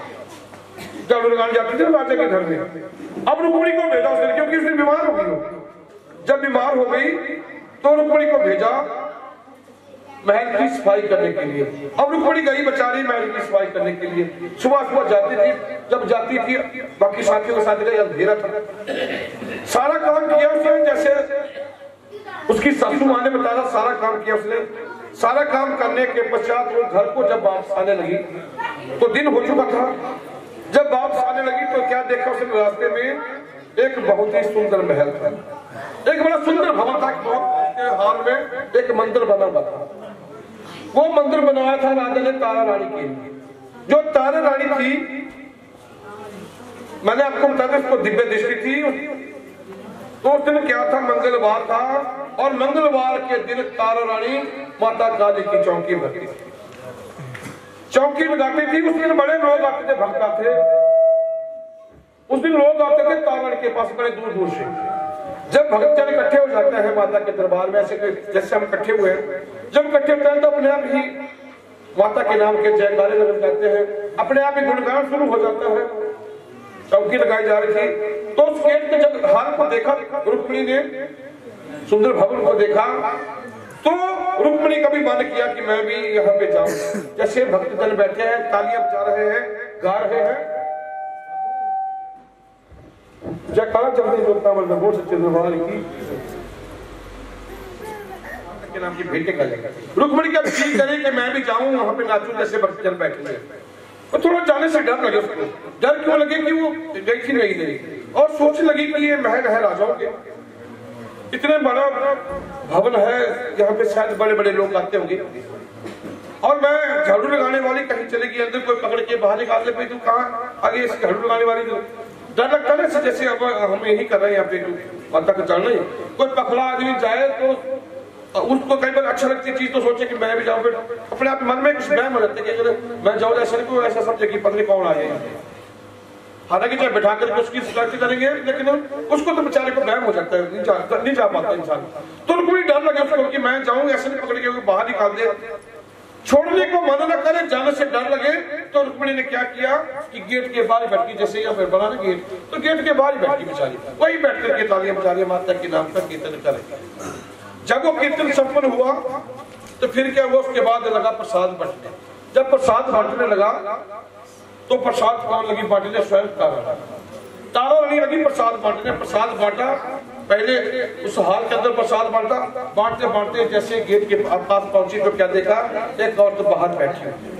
उस औरत को देखा तो अपनी दिव्य दृष्टि के द्वारा तारा रानी ने पहचान लिया कि मेरी वही बहन है जो बचपन में मुझसे बिछड़ गई थी। पहचान लिया तारा रानी। जब पहचान लिया उसके पास गए, उसको प्रसाद दिया, पूछा बाहर क्यों बैठी है? तो उसने बता दिया ऐसे कि मैं नीच जात से संबंध रखने वाली हूँ, और ऐसे झाड़ू लगाती हूँ तो मेरा मन भी कर रहा था मंदिर में आने का, तो मैं डर के मारे से बात बैठा। जब ऐसी बात कही रुक्मिणी ने तारा रानी से, तो तारा रानी की आंखों में कुछ आंसू आती है। देखो किस्मत बेचारी कैसे किस हिसाब से बैठी हुई है यहाँ पे। और उसको उठाया, कुछ और बताया, उसको सारी बात बताई कि तू नीचे जात से नहीं, तेरा एक बड़े अच्छे घर में जन्म हुआ था, और किसी कारणवश तेरे माता पिता को तुझे पानी में बहाना पड़ा था, तब जाकर के तू वहां यहाँ पहुंचे है। बताया नहीं कि मेरी सगी बहन है, किसी घटना को बता दी लेकिन बताया नहीं कि मेरी बहन है। और बताया चल मेरी माँ के साथ, मेरे माँ के दरबार सबके लिए खुले होते हैं, या फिर छोटा बड़ा सब बराबर रहते हैं माँ के दरबार में। और ले गए इसको माँ के दरबार में, जहाँ माता की चौकी लगाती थी वहां पे लगी जैसे दरबार सजा। और जब उसको बिठाया तो क्या दिव्य दृष्टि के द्वारा देखा तारा रानी ने कि बेचारी तो परेशान रहती है, ये रुक्मिणी परेशान रहती है। और परेशानी का क्या कारण देखा कि विवाह के बाद इसके संतान नहीं हुई, रुक्मिणी के संतान नहीं हुई। तारा रानी ने देख लिया, जब देखा तो कहा कि जब तुझे सौभाग्य मिला है माता के दरबार में आने का, तो चल माँ से अरदास कर ले कि माँ के दरबार से कोई खाली नहीं गया, आज माँ भी तुझे खाली नहीं दरबार से भेजेगी। जब ऐसी बात कही तो कहते हैं कि रुक्मिणी की आंखों में भी आंसू, और आंसू जब आए तो लगी माँ से अरदास करने, और ना कोई लोड़ दाती कर दे आसा पूरियां, कर दे आसा पूरियां, ड्योड़ी दे विच खेले मेरे पुत्तरां दी जोड़ियां, अन्न भी बथेरा माता अन्न भी बथेरा, पुत्तरां बगैर लगे मन नहीं हो मेरा। ऐसी अरदास माँ से करने लगी, आंखों से आंसू आ गए। और कहते हैं कि जगराते में ये समय ऐसा होता है कि अगर किसी के संतान ना हो तो इस वक्त अरदास करे, माँ से अरदास करे, माँ के पास बैठे माँ से अरदास करे कि माँ जैसे तेरे दरबार में रुक्मिणी आई थी, आज वैसे ही रुक्मिणी बन करके मैं तेरे दरबार में आई हूँ, और जैसी झोली रुक्मिणी ने तेरे दरबार में फैलाई थी, आज मैंने भी वैसी ही झोली फैलाई है। और ऐसी कामना करे कि माँ जैसा फल आपने रुक्मिणी को दिया था, आज मैं भी वैसे ही फल की इच्छा आपसे करती हूँ। अगर ऐसे माँ से अरदास करे तो कहते हैं कि माँ उस अरदास को जरूर पूरी कर दिया। एक करने करवाने वाली माँ होती है। अभी पहले नवरात्रि को हमने भट्टी साइड एक नवरात्र किया ना, तो 5-6 वर्ष पहले उस इलाके में मैं गया था जगराते, सच्ची घटना आपको बताऊंगा। तो जगराते में ऐसे जब कथा कर रहा था वैसे कथा कर रहा था, तो अब आगे ये प्रसंग संतान वाला, तो एक बेचारी बुजुर्ग महिला विश्वास कर रहे हैं, हमने आपके ऊपर विश्वास किया हुआ है, तो माँ की अरदास को ही कबूल करने वाली है। और ऐसे अरदास करवाई, माँ से करने के बाद फल दिया, और कहते हैं 18 साल के बाद उनके घर में बेटी पैदा हुई थी, तो अब असुर जगरात तक, तो ये माँ करवाती है। हमने बड़े छोटे काम देखे माँ ऐसे मांग के, जयकारा चलती जोता मतलब बहुत अच्छे दरबार की। अभी जब हमने शुरू में किए, शुरू में हम कोई 25 वर्ष से जगराते ऐसे जुड़े हुए, तो एक बार गए हम जगराते में, तो किसी ने किसका बेटा बीमार था, वैसे 15-16 साल का बेटा था वो, तो जब जगराता शुरू हुआ ना जी, तो वो बेटा बीमार हो गया। किसी जाते थे कहीं पे अपना इलाज कराने के लिए मंदिर में जाते थे, उन्होंने बोला कि अपने घर में जगराता कराओ, तो बेचारे हमारे पास आ गए। जब वो जगराता शुरू हो तो बेटा कुछ बीमार होगा, इसकी आंखें कुछ ऐसी लगी काम, और जब हमने देखी आज बेटे की, तो वो आगे में देखो उसको क्या हुआ, हमें थोड़ी हम दोनों जानते कुछ नहीं। अब बैठी क्या माँ के पास, माँ अब तुम ये देखने वाले, अब हम क्या करें, अगर ऐसी आंखों में कैसे जगराता करें, दुखी मन में कैसे करेंगे। फिर हमने क्या किया, ऐसे ही ज्योति के पास बैठे, ऐसे मन में बात याद, ऐसे कुछ ध्यान आ गया, अपने आप ही बताती है माँ।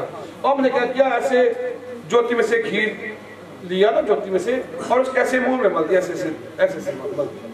जैसे मला मुंह में, हाँ तो क्या हुआ, उसका मुंह खुल गया से, और मुंह से ऐसे काला काला पदार्थ, मुंह जब खुला मैंने बोला देखो तो इसलिए मुंह में क्या फंसा, और देखा सिर्फ काला काला जैसे लुक होते ना ऐसे पदार्थ, तो बच्चा ठीक हो गया। और वो सोचे कि ये पत्नी ये जानता है, मैंने बोला हम जी ये करने करवाने वाली है, आपकी भावना है, भावना से कि जो हम बोलेंगे, कहीं तो बोलेंगे कि ऐसी कथा करते थे, कहीं के मन में कहीं होते हैं जो बोल रहे हैं सच है। अब जिसका विश्वास होता है हो जाता है, जिसका नहीं होता है जाकी रही भावना जैसी, प्रभु मूर्त देखी थी तैसी, जयकारा चलती जोता मतलब बहुत सच्चे दरबार की, जैसे मानेंगे जयकारा चलती जोता मतलब बहुत सच्चे दरबार की। अब कथा चली थी कहीं और, चलती लगी हुई थक गए आप से, तो कथा कहाँ चली थी अपने घर में। ऐसी शुक्र की जगराते कि मैं अपने घर में करवाऊंगी, तेरी जोत जगा करके अपने घर में तुझे बुलाऊंगी और तेरे नाम का जागरण अपने घर में करूंगी। ऐसी शुक्र कर दी। जब माँ के पास अरदास चली जाती है तो फिर पूरा होने में बड़ा समय लगता है। फिर कहते हैं रुक्मिणी के घर में एक बहुत ही सुंदर बालक का जन्म होता है। जब बालक का जन्म हुआ तो बड़ी खुशियां मनाई गई, मिठाइयां बांटी गई, मंगलाचार हुए, बेटा हो गया रुक्मिणी के घर में। अब रुक्मिणी का घर जो खुशियों से भर जाता है। अब रुक्मिणी का समय बच्चे के ही लाड प्यार में बीतने लगा और 5 से 10 बीत गए ऐसे खुशियां। अब जो शुक्ला वगैरह की थी ना मन में, वो भूल गई बेचारी, भूल गई। जो जगराते वगैरह कैसे अरदास की थी वो मन से निकल गई बेचारी। जब मन से निकल गई तो फिर माँ थोड़ी क्रोधित हो गई, फिर थोड़ी सजा लगी मिलने रुक्मिणी को। सजा किसको लगी? मिलने बेटे को। बेटा बीमार रहने लगा, पहले थोड़ा बीमार, फिर ज्यादा, आस्ते आस्ते बीमारी बढ़ती गई। दुआ को असर नहीं करे, बड़े बड़े डॉक्टर के पास गए, सबने हाथ खड़े कर दिए। अंत में डॉक्टर ने बोल दिया अब इसकी बचने की कम उम्मीद है, ले जाओ घर। घर जाकर के फिर किसी बुजुर्ग ने बताया कि ऐसा करो, इसका कोई खोट दोष दिखाओ, अच्छा था सब कुछ, कोई कारण दिखाओ, किसी पूछ लो जाए कि तो फिर पूछ लेने किसी पूछिए, तारा रानी पूछिए जाएगी। तब पूछ लेती तब देखा पेट रखी तक क्या निकला कि तुम शुक्ला कितनी थी बच्चे दी से बच्चा तो है माता क्रोध पे हुई तो जगराता नहीं कराओ। जब दक्षिण तारा ने तो वाक्य तो चेता है कि तारा माता सच्ची झूठे हैं कि वाक्य अरदास की ही। फिर ही अपनी गलती लगे इसको आपने, फिर गए जगराते मंडली आएंगे। जगराते मंडली वाले कहते हैं मना करते कि है तेरे कर जगराते कस दे क्योंकि तुम्हें नीचे जाते समझ रख दे। और एक अंदर पेट रखा तिने बोलिया, तिने जो बोलिया काले जगराता कर चिता अरदास करती ही वो थी जाके तिना बोल तिना प्रबंध करना तेरा अरदास कितनी की तुड़ी तारा रानी। अब तारा रानी कौन थी? एक राजा की रानी थी, बहुत बड़ी हस्ती थी तारा रानी। अब रुक्मिणी कैसे बोले उसको कि आप मेरे घर में आओ। जब कोई चारा नहीं चला तो रुक्मिणी चली गई तारा रानी के पास रोती रोती, और हाथ जोड़े की ऐसी ऐसी बात है, मेरे घर में आने के लिए तैयार नहीं हो रहा है। जब आए ना तो मेरा जगराता कैसे होगा? फिर तारा रानी ने बोला जब कोई नहीं तेरे घर में आ रहा है तो मैं तेरे घर में आऊंगी जगराते के लिए। आप जाकर के अपने सभी भक्तों को, माता के भक्तों को निमंत्रण, रिश्तेदारों को सबको निमंत्रण दो जगराते का, मैं आऊंगी तेरे घर में। जब ऐसी बात हो गई दिन निश्चितों के जगराते का तो चर्चा फैल गई चारों ओर कि रुक्मिणी के घर में जगराता होगा, उस जगराते में तारा रानी आने। अब तारा रानी एक बहुत बड़ी राजा की रानी, अब इतना बड़ा प्रचार होने लगा तो राजा को भी अपने गुप्तचरों द्वारा पता लग जाता है कि तारा रानी एक नौकरानी है हमारे घर में जो झाड़ू लगाने वाली आती है, उसके घर में जाएगी जगराते। राजा को भी लग जाता है पता। जब पता लगा राजा को तो राजा हैरान हो गया कि हम लोग अगर ऐसे लोगों के घर में जाने लगे जगराते में, उनके कार्यों में, तो हमें और इनमें क्या फर्क रह गया? ये जाएगी तो मेरी बदनामी हो जाएगी ऐसे लोगों के घर में जाने से, तो मैं इसको नहीं भेजूंगा।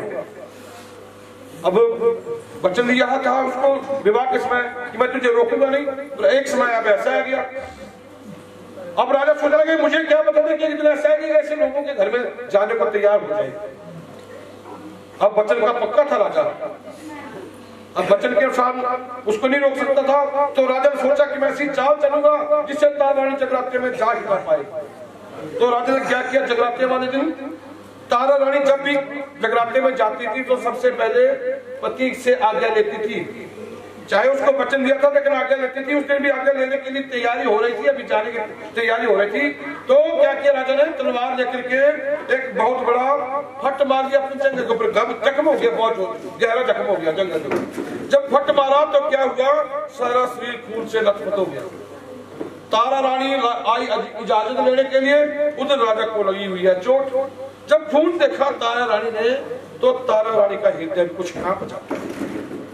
अब सोच लगी कि राजा को चोट लगी है, मैं इजाजत मांगने के लिए आई हूँ, तो मैं बाप की अधिकारी बन गई। मेरा फर्ज बनता है कि मैं राजा की सेवा करूं, मैं बर्फ पट्टी लगाऊं, इसको दवाई लगाऊं, पैर दबाऊं, कुछ खाने पीने को दूं, मेरा फर्ज बनता है। इस हाथ में छोड़ करके मैं नहीं जा पाऊंगी जगराते में।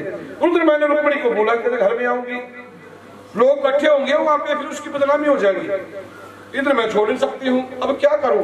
फिर कहते हैं तारा रानी ने माँ को याद किया कि माँ अब मुश्किल बन गई मेरे लिए, मैं नहीं जा पाऊंगी जगराते में, तू ये सहायता करने वाली। जब माँ से अरदास की तो तारा रानी ने, तो कहते हैं माँ ने कैसी सहायता की रुक्मिणी की, तारा रानी की कैसी सहायता की, पवन रूप बनकर के आई। जब पवन रूप बनकर के आई तो ठंडी ठंडी हवा चली महल में, और जब हवा का स्पर्श राजा के साथ हुआ तो कहते हैं कि राजा को जो दर्द हो रहा था वो दर्द खत्म हो गई।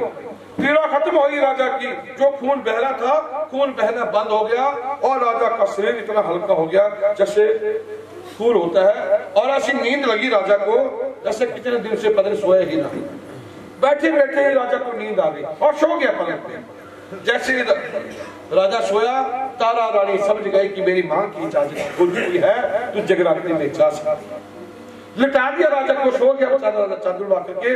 अब मन में सोचा सो गया है राजा, अब इजाजत लेने की जरूरत नहीं है, मैं ऐसा करूंगी सोते सोते ही जाऊंगी, सोते सोते ही वापस आ जाऊंगी, जल्दी आ जाऊंगी वापस। और राजा को छोड़ दिया, लिटा दिया और चली गए जगराते में। और सारी रात माता के नाम का जागरण हुआ। रुक्मिणी के घर में पहुंच करके सारी रात माता के नाम का जगराता हुआ। रास्ते में चोर मिले, चोरों की हेल्प छोड़ा, पहुंचे जगराते में सारी रात जगराता। और सुबह का समय, जब ऐसा समय हो गया ना, जब ऐसा समय हुआ तो भक्तों को कहने लगी कि आप जल्दी से भोग लगाओ मां को, मैंने प्रसाद लेकर के घर को जा रहा है। जब ऐसा ध्यान लगा घर का तो सोचने लगी कि ऐसा मैं राजा को सोचते वो छोड़ के आई थी, मैंने जल्दी पहुंच जाना, वैसे राजा को उठने के समय से पहले पहुंच जाऊंगी। और दूसरी तरफ क्या हुआ है कि राजा उस दिन उस समय से उठने के समय होता था, राजा उससे पहले नहीं जागना आ गया। जब जागना आकर देखा तारा रानी महल में नहीं है।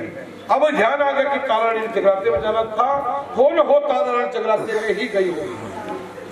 राजा ने भी क्या किया, भेष बदल लिया, अपना तलवार साथ में ले ली, मैं देखता हूँ कि जगराते में जाकर के क्या करते हैं। उस दिन जागा राजा के मन में, मैं देखूंगा जाकर के। पहले कभी ऐसा मन में नहीं आता था, इजाजत लेके जाती थी, उसने इजाजत नहीं ली। आज देखता हूँ मैं जगराते में ये लोग करते क्या है, क्यों ऐसा, ये अपनी सारी नींद छोड़ करके जगराते में जाते रहते हैं, देखूंगा मैं करते हैं। और चला गया राजा जगराते में। जगराते में जब पहुंचा तो ऐसे दरबार सजा था माता का, ऐसे ही गेट बना था वहां पे। अब जो गेट बना था वहीं पे राजा खड़ा हुआ था, वहीं से देखने लगा राजा ये क्या, यहाँ कैसा जगराता, ऐसे दरबार माता का सजा हुआ था। और माता को वहां पे भोग लगाया जा रहा था। भोग माता को लगाया जा रहा था। भोग किस चीज का लगाया जा रहा था, मांस का भोग वहां पे माता को लगाया जा रहा था। मांस का भोग लगाया जा रहा था और तारा ने स्वयं माता का भोग लगाया। और भोग लगाने के पश्चात वो मांस खाए। मांस खाने के बाद उसने क्या किया, तारा ने बोला थोड़ा सा और भी दे दो, मैंने राजा के लिए भी लेके जाना घर को, राजा का हिस्सा भी ले गया, उसको भी झोली में। जब ऐसा रूप देखा राजा ने तारा रानी का, तो तारा राजा का हृदय जो है कांप जाता है और गुस्से में आकर के खून दिया। और तारा ने क्या प्रसाद डाला झोली में, घर को जाने लगी। जैसे जाने लगी रोक लिया राजा ने, बता तूने झोली के बीच में क्या डाल रखा है। जैसे ही झोली का नाम लिया तो तारा ने मां को याद किया। जब मां को याद किया, राजा ने हाथ डाला तो मांस के बन जाते हैं, मखाने हड्डियों के बन गए छुआले। ऐसा जो है उसके बीच में प्रसाद मिल रहा है राजा को। जब ऐसा प्रसाद मिला तो राजा भी हैरान हो गया कि मेरे सामने ये क्या डाला है, क्या निकला है। तो पूछा राजा ने, ये क्या हो रहा है, ये कोई चमत्कार लगा दिया है, ये कोई जादू लगा दिया आपने। तो तारा रानी ने बोला ये मेरी माँ के खेल है, ये आपकी समझ में नहीं आएंगे। तो राजा ने बोला मैं भी ये खेलों का रहस्य जानना चाहता हूँ। अब हटका पक्का था कुछ राजा, मैं भी तय तक जानना चाहता हूँ कि क्या रहस्य है सारा। तो तारा ने बोला कि ऐसे नहीं माँ के राज करते हैं, माँ के रहस्य जानने के लिए, माँ की भक्ति प्राप्त करने के लिए कुछ त्याग बलिदान करने पड़ते हैं। तो पूछा कि क्या बलिदान क्या करें। तो तारा ने बोला कि जैसे अगर आप माँ को देखना चाहते हैं, माँ का असली रूप देखना चाहते हैं, तो ऐसा जगराता रुक्मिणी के घर में किया, ऐसा जगराता अपने घर में करवाओ, ऐसा जागरण करवाना पड़ेगा। और जैसे मांस की बलि दी गई ऐसे ही भोग लगा करके माँ का जो है, माँ जब जगराता करते हैं तो माँ अपने आप खुद कहती है कि आपको ऐसी चीज चाहिए माँ को। जब माँ मुंह मांगी चीज आप बलि देंगे तो माता रानी खुश होकर के आपको सब अपने चमत्कार दिखाएगी। जयकारा चलते जोतना मतलब बोल सच्चे दरबार की। कोई बात नहीं, चले गए। राजा ने बोला ठीक है मैं करता हूँ। सारा जगराता रचा दिया माँ का, सारी रात माँ के नाम का जागरण हुआ। जब भोग लगाने का समय हुआ तो पूछा तारा रानी से कि किस चीज का भोग माँ को लगाया जाए जिससे माँ प्रसन्न हो जाए। जब भोग लगाने के बाद तो किस चीज का भोग लगा था, मांस का भोग, क्योंकि जैसा रुक्मिणी के घर में वैसा ही होना था नहीं, तो मांस का भोग लगा था, तो मांस का भोग लगना था। पूछा किस चीज की बलि दूं जो माँ को पसंद आ जाए, जिससे माँ खुश हो जाए। तो तारा रानी ने बोला जो तुझे अपना सबसे प्यारा है, अगर उसकी बलि देकर के उसका भोग माँ को लगाओगे तो माँ बहुत जल्दी प्रसन्न हो जाएगी, जो सबसे प्यारा है तुझे। तो सोचा राजा ने कि ऐसा कौन सी चीज है मुझे प्यारी जिसकी मैं बलि दे सकता हूँ। तो दो जीव बड़े प्यारे थे राजा को, एक अपना बेटा और एक अपना घोड़ा। एक घोड़ा बड़ा प्यारा था राजा को। उस घोड़े पे चढ़ करके राजा ने लड़ाई जीती थी। तो सोचने लगा जब आज माँ को खुश करना है तो आज मैं घोड़े की बलि दे करके माँ घोड़े की बलि उसको ले आया तारण के पास। तो तारा रानी ने मना किया कि नहीं, ये प्राय जीव की हत्या है, इसको ये भोग माँ को नहीं मंजूर होगा, इससे माँ खुश नहीं होगी। तो फिर राजा ने फिर पूछा कि आप और बताओ किस चीज की मैं बलि दे सकता हूँ। तो राजा ने तारा ने बोला मैंने आपसे पहले भी कहा था कि जो तुझे अपना सबसे प्यारा है, तो जो प्यारा घोड़ा उसकी बलि, अब बोला कि सबसे प्यारा तो मुझे अपना बेटा है, और अगर मैं बेटे की बलि दे दूंगा तो मेरा वंश खानदान खत्म हो जाएगा, फिर तो मेरे पास रहेगा कुछ नहीं। तो तारा ने बोला कि ऐसे वचन देने से पहले की बात है, या तो अपने वचन वापस ले लो, अपने पीछे हट जाओ। अब राजा समझ गया कि मैं किसी चक्कर में फंस चुका हूँ। अगर तारा रानी की बात को मानता हूँ तो बेटे की बलि देने पड़ता हूँ, अगर बात को ना मानूं तो वचन से झूठे पड़ने का कलंक मेरे माथे पे लगता है। रघुकुल ही सदा चली आए, प्राण जाए पर वचन ना जाए। हमारे बुजुर्गों ने अपने वचन को निभाने के लिए अपने प्राण तक दे दिए थे। क्या सबसे पहले इतिहास में मेरा नाम लिखा जाएगा कि फलाना राजा हुआ जिसने जब बेटे की बात आई तो अपने वचन से पीछे हट गया। जब ऐसी ध्यान राजा का जाता है तो राजा का मन नहीं मानता है कि मैं वचन से झूठा नहीं पड़ूंगा, बेटे की बात छोड़ो, अगर मुझे अपने भी प्राण देने पड़े मतलब भी पीछे नहीं हटूंगा। तो कहते हैं राजा तलवार ली, तलवार लेकर के चला गया महल में जहाँ बेटा अपने साथियों के साथ खेला। बेटे ने देखा पिताजी आए हैं, पकड़ा, पिताजी आए हैं, साथियों को छोड़ दिया, पिताजी के पास आ गए, पैर छुए पिताजी के, और जब पिताजी की तरफ देखा तो पिताजी का चेहरा कुछ मुरझाया हुआ। जब चेहरा मुरझाया हुआ देखा तो बेटे ने पूछ लिया पिताजी से कि पिताजी आज इतने उदास क्यों हैं। तो कहते हैं सारी बात बता दी राजा ने बेटे को। जब बात बताई तो कहते हैं बेटा हंसने लगा, और हंसने के बाद मुस्कुराया बेटा, मुस्कुराने के बाद कहा कि पिताजी आप छोटी सी बात के लिए इतने परेशान हैं, आपने जो वचन दिया उस वचन को निभाएं। और कहते हैं बेटे ने स्वयं अपनी गर्दन अपने पिताजी के सामने कर दी, स्वयं कहता कि आपने जो वचन दिया उसको निभाएं। तो कहते हैं राजा ने क्या किया, तलवार लेकर के जकरा जल्दी जो मारना बहुत अच्छे तलवार की रन हो जाओ जी, बस थोड़ी सी बचा है बताओ, मैं भी काफी जोर लगा रहा हूँ। जकरा जल्दी जोता मारना बहुत अच्छे तलवार की मगर प्यार की। तो बेटे ने स्वयं अपनी गर्दन कर दी और राजा ने तलवार उठा करके अपने आंखें बंद करके मां का ध्यान किया और बेटे का शीश काट दिया। और शीश काटने के बाद अपने हाथों में उठाया और ले आया तारानी के पास। लो तारानी अब इसका भोग मां को करो, मां को पसंद, मैं मां को खुश देखना चाहता हूँ, अपना चमत्कार मां के देखना चाहता हूँ।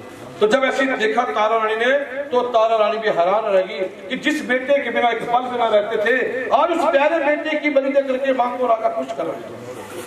तो फिर कहते हैं कि तारा सोचा थोड़ी भिक्षा में और ले लेती हूँ राजा की, मैं कहीं अपने वचन पे अड़िग तो है, मैं और आजमाना चाहती हूँ राजा को। तो फिर तारा ने बोला कि अब ऐसे भोग लगे, इसका भोग लगाने का तरीका कुछ और है इसका। बोला अब इसके छोटे छोटे टुकड़े भी करने पड़ेंगे, टुकड़े करने के पश्चात इसको पकाना भी पड़ेगा, ये सारा काम आपको करने पड़ेगा। और इस काम को करते वक्त आपकी आंख में आंसू आना चाहिए, ऐसा नहीं कहा आप रोकते भी जाओ, इस काम को करते जाओ। अगर ऐसे रोकते हुए भोग लगाओगे तो ये भोग मां को मंजूर नहीं होगा। तो कहते हैं फिर आगे छोटे छोटे टुकड़े भी किए, टुकड़े करने के पश्चात उसको पकाया भी, पकाने के बाद फिर तारा रानी के पास ले आए। जब तारा रानी के पास गया तो तारा ने बोला कि एक बार फिर आजमाना चाहती हूँ, क्योंकि जब माँ अपनी सामने में देती है तो भक्तों की थोड़ी परीक्षा देती है। तो और कठिन से कठिन परीक्षा शुरू हो जाती है। थोड़ी एक परीक्षा और डाल दी तारा रानी ने, बोला भी ऐसे भी भोग लगेगा माँ को, अरे जो मांस बनाया है इसके 5 हिस्से करने पड़ेंगे। कुछ राजा ने 5 हिस्से क्यों हमने करने, हमने भोग माँ को लगाना है। तो बोला 5 हिस्से इसलिए कि एक हिस्सा भोग लगेगा माँ को, एक हिस्सा रखना पड़ेगा घोड़े का जिसकी बलि दी है, और एक हिस्सा रखना पड़ेगा बेटे का, एक हिस्सा आपको खाना पड़ेगा, एक हिस्सा मैं भी खाऊंगी। जयकारा तारा बोल सच्चे दरबार की, और 5 हिस्से करते उस मांस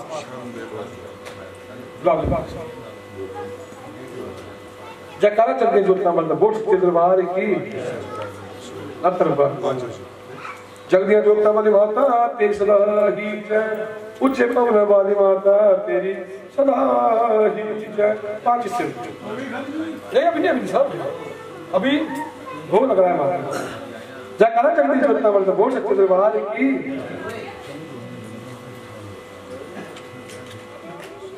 कहा, तारा ने बोला कि रानी आपको भी खाना पड़ेगा, मैं भी खाऊंगा। तो राजा ने बोला कि आप बेटे के मांस को खा सकती हो। तारा ने बोला ठीक है राजा, पहले आपको खाना पड़ेगा, मैं भी खाऊंगा। अब खाने की तैयारी लगी, जब तैयारी लगा राजा करने तो राजा का हृदय कृष्णा हो जाए, बेटे के खाने मांस खा। तो कहने लगा कि नहीं तारानी, अब मैं मेरा कुछ मन नहीं है, जी नहीं है, अब मेरा जी कर रहा कि मैं भी अपने शीश काट करके मां को ही खिला दूं, अब जीने को मेरा कुछ नहीं बचा है। तो तारा ने जब ऐसी हालत देखी राजा की तो कहा कि मां को याद करो, ये मां सबकी पुकार सुनने वाली है, मां को याद करो। कहते हैं जैसे ही मां को याद किया, मां का ध्यान, तारा ने बोला कि मां का ध्यान करो कि मां जयकारा चलती है जो बोल सच्चे दरबार की लगा दो। एक मिनट। जग दिया जोता वाली माता तेरी सदा ही जय, उच्च पवना वाली माता तेरी सदा ही। मां को याद किया, जब मां को याद किया तो कहते हैं मां ने ज्वाला रूप में दर्शन दिए। जो ज्योति रखी थी ना पंडाल में, वो ज्योति अपने आप जग गई। ज्वाला रूप में दर्शन हो रहे हैं। जब ज्वाला रूप में दर्शन हुए तो तारण से फिर अरदास की राजा ने कि मुझे मां का असली रूप दिखाओ, मैं असली रूप मां का देखना चाहता हूँ। जब ऐसी अरदास की मां से तो कहते हैं ज्योति का आकार बड़ा होने लगा। जैसे ही ज्योति सामने आकर के खड़ी हो जाती है, जैसे ही राजा के सामने खड़ी हुई तो राजा की आंखें बंद हो जाती है। अब राजा को मां के दर्शन नहीं हो रहे, क्योंकि हमारी और आपकी आंखों में इतनी शक्ति नहीं है कि हम लोग माता के दर्शन कर सके। तो मां समझती है राजा को मेरे दर्शन नहीं हो रहे, फिर कहते हैं राजा को दिव्य दृष्टि प्रदान की। जब राजा को दिव्य दृष्टि प्रदान की मां ने, तो जब राजा की आंखें खुली तो देखा मां जो है अष्टभुजी रूप में राजा के सामने खड़ी हुई है। जब ऐसा रूप राजा ने देखा माता का तो अपना शीश माता की चरण रख दिया और हृदय थर-थर कांप रहा है, दोनों हाथ जोड़े मां के पास। मां से विनती की कि मां मैं बड़ा पापी हूँ, बड़े अत्याचार हूँ, मैंने पता नहीं कैसे कैसे बुरे भले शब्द तेरे भक्तों को कहे, पता नहीं कैसे कैसे शक मैं इनके ऊपर करता था, कैसे कैसे क्या इनके बारे में सोचता था। मां मेरा अपराध क्षमा करो, मैं आपकी शक्ति को नहीं मानता था। जैसे ही मां से अरदास की तो कहते हैं मां ने उठा करके राजा को अपने सीने से लगा लिया और कहा कि राजन इसमें आपका कोई दोष नहीं, आपका कोई दोष नहीं है। ये जो सारा खेल रचा हुआ था मेरा रचाया हुआ था, इसलिए आपकी परीक्षा लेने के लिए जो मैंने आपकी परीक्षा ली, मैं इसके ऊपर बहुत परेशान हूँ। तो सबसे पहले कि मेरा भोग लाओ। मां को जब मां का हिस्सा जब लिया, पांच हिस्से बनाते ना, तो मां को जब लगे प्रसाद देने तो जो थाली रखी थी मां के नाम की ना जी, उसके ऊपर जब कपड़ा हटाया तो उसके बीच में क्या निकलता है, हलवे का प्रसाद इसमें लिखता है जयकारा जगदे जोता मर्द बोल सकते दरबार की, मां के प्यार की। तो मां को और जग दिया जोता वाली माता मेरा भोग लगाओ मेरी मैया जी, ऐसा भोग लगाओ मेरी मैया जी। सब अमृत हो जावे दातिये मेरा भोग गरीब दा, लैला दाजरी मेरा भोग गरीब दा। ओ लैला कोई प्रसाद को खावे, जो कोई प्रसाद को खावे, ओ यो अमर हो जावे दातिये मेरा भोग गरीब दा, लैला दातिये मेरा भोग गरीब दा। जयकारा चलती जोता मत बोल छंद मिलाने पड़े। और घोड़े का अब तारा ने बोला कि घोड़े को आवाज दो, केले का फल कटा हुआ पाया जाता है। जयकारा चलते जोता मर्द बोल सच्चे दरबार, ऐसे फोटो ऐसे लगा दो जयकारा। उसके बाद बचा चौथा हिस्सा। चौथा हिस्सा किसका था? राजा का। जब राजा का हिस्सा देने लगे वो बैठा चमत्कार में देखने का, वो वहां क्या हुआ, मांस के बने थे मुखाने, अब राजा के प्रसाद के क्या बने, मांस के मुखाने बनाते हैं, देव के छुआरे बन जाते हैं। जयकारा चलते जोता मर्द बोल सच्चे दरबार की। ये जो फोन देते हैं ये जयकारा जगदे जोता मर्द बोल सच्चे दरबार की। जो कोई वरदान मुझसे मांगना चाहते हो आप मुझसे वरदान मांग सकते हैं। आज मैं मुंह मांगा वरदान दूंगी आपको। तो जब वरदान की बात आई तो कहते हैं राजा ने दोनों हाथ जोड़े मां के पास और मां से विनती की कि मां आज अगर मुझ पर इतनी परेशान हो तो ऐसा सबका भला हो, उस भले संसार में जैसी कठिन परीक्षा मेरी ली गई, आज के बाद किसी दूसरे भक्त की ऐसी कठिन परीक्षा ना ली जाए। आपको खुश करने के लिए अपने बेटे की बलि ना देने पड़े। तो मां ने कहा कि आज से पहले जो मेरे जगराते होते थे, ये जगराते होते थे माता काली के। आज के पहले जगराते होते थे माता काली के, जब माता काली को याद किया जाता था जगराते। तो राजा ने फिर प्रश्न किया कि मां, अगर आपके जगराते करेंगे, आप बलि नहीं दी जाएगी, तो आपको ऐसी कौन सी भेंट हम चढ़ाएं जिससे आप प्रसन्न हो जाएं? आपको खुश भी करना है। जब आपको घर में बुलाना है तो भेंट भी कोई ना कोई चढ़ानी पड़ती है। नहीं, जब किसी को बुलाते हैं घर में तो उसका आदर सत्कार करना पड़ता है। तो आपको खुश करने के लिए ऐसी कौन सी भेंट हम चढ़ाएं जिससे आप भेंट चढ़ाएगा उससे मैं इतनी प्रसन्न हो जाऊंगी जितनी प्रसन्न आपके पुत्र की बलि लेने से भी ना हुई हो। तो अब जगराते में कौन सी भेंट आपको चढ़ाई जाती है? नारियल की भेंट चढ़ाई जाती है। या तो इंसान भक्तजन अपना नारियल लाए हो तो ठीक है, ना लाए हो तो एक नारियल लेकर के यहाँ से सांझी भेंट में अपने अपनी भेंट यहाँ सभी लगा देंगे, हाथ इसको अरदास करके माफी तो हे अरदास, सभी ने हाथ लगाना, इसको हाथ लगाना है, फिर माथे से कोई ना कोई शुक्ला माँ से अरदास करते। ओ हे अरदास आई अम्बे रानिए, हे अरदास आई हो, हे अरदास आई अम्बे रानिए, हे अरदास आई हो।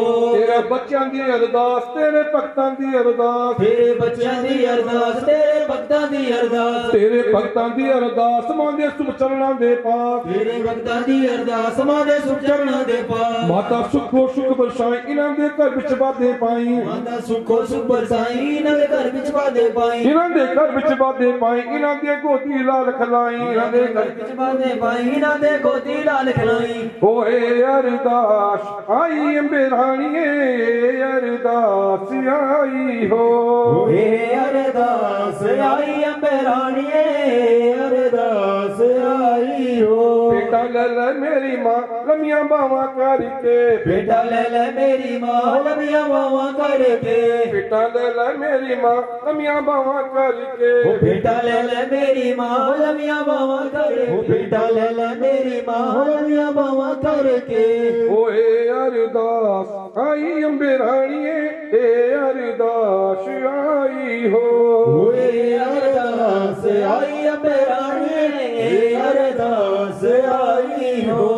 तेरा बच्चियां चढ़ाई अम्बे रानिए, तेरा भगते चढ़ाई हो, तेरे बच्चियां चढ़ाई अम्बे रानिए, तेरे भगतां चढ़ाई हो। तेरा बच्चों की अरदास मां दे सुख चरणा दे पास, तेरे बच्चों की अरदास मां दे सुख चरणा दे पास। माता सुखो सुख बरसाइयां दे घर विच वादे पाई, बर दे बरातिए बरदातिए, बर दे बरातिए बरदातिए, बर दे बरातिए बरदातिए, बर दे बरातिए बरदातिए। जय करा चढ़दियां जोतां वाली दा बोल सच्चे दरबार की जय, जय करा सब दी अरदास कबूल करने वाली दा बोल सच्चे दरबार की जय। इस भेंट वाली दरबार में यहाँ पे खड़े हुए हैं, बैठे हुए हैं।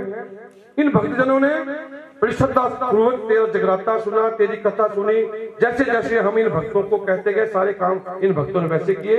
तो मां कि जिस भक्ति की जैसी जैसी कोई अरदास है, जैसे आज तक कोई तेरे दरबार से खाली नहीं गया, तो मां इस समय भी कोई भक्तजन तेरे दरबार से खाली ना जाए। जैसी जैसी टुकड़ा ये मां जितने भक्त तेरे दरबार में खड़े हुए हैं सब तेरे हवाले किए जाते हैं। जब कभी भी मां तुझे याद करे, तेरे बड़े चौक के साथ इन्होंने तेरा जागरण सुना, जगराता करवाया, जयकारे लगे, जयकारा चढ़ते जोता हम सभी इकट्ठे हो जाएंगे, पंडाल में खड़े हो जाएंगे। चलो जी। मोड़ा मोड़ा ते मंदिर तेरा, लड़िए मोड़ा मोड़ा ते मंदिर तेरा। जल्दियां जोता वाली माता तेरी सदा आ गया जो हो भोरी पयो दिन चढ़ी गया मेरी अम्बे, भोरे भयो दिन चढ़ी गया मेरी अम्बे।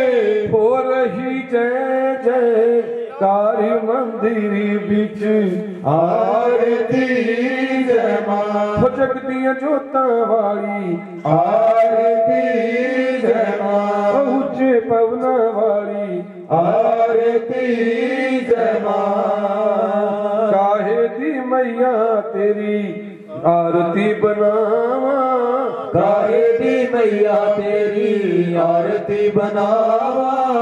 काहे दी पामा बिच भाती मंदिर बिच आरती जय मां। जगदियां जोतां वाली आरती जय मां। सर्व सोने दी तेरी आरती बनावा, सर्व सोने दी तेरी आरती बनावा। अदरिक पूरी पावा भाती मंदिर बिच आरती जय मां। जगदियां जोतां वाली आरती जय मां। कौन सुहागण दिया बाल आ मेरी अम्बे, कौन सुहागण दिया वाल आ मेरे अम्बे।